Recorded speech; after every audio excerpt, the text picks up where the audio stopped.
Grammar, third class. Read the following words from the story. Read the following words from the story. అంటే స్టోరీని అనుసరించి కొన్ని పదాలు మనం ఇక్కడ రాసాము. అయ్యేంటో చూద్దాం. ఇదేంటి? స్వామి. ఇది room, cupboard, giant, flute, castle. కదా? So there are the names of living and non-living things are called naming words. ఇక్కడ ఏమంటున్నాడు మనము? లివింగ్ అంటే ప్రాణం ఉన్నది, నాన్ లివింగ్ అంటే ప్రాణం లేని, థింగ్స్ అంటే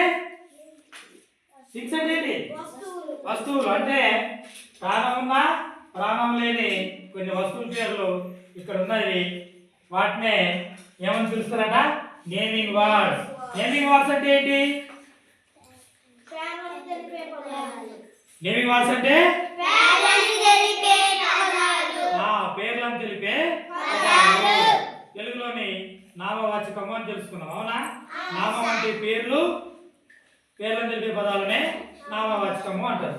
అదే ఇంగ్లీష్ లో నేమింగ్ వర్డ్స్ అంటే నౌన్ అంటాం ఇంగ్లీష్ లో. కదా? అది పాఠంలో కొన్ని ఉన్నాయి. hen, table, house, tree, eggs, egg. కదా? వీటిలో ప్రాణం ఉన్నాయి, ప్రాణం లేనివి ఉన్నాయి. ఓకే?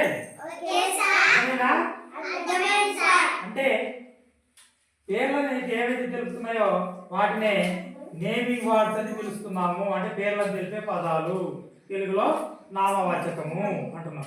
ఓకేనా?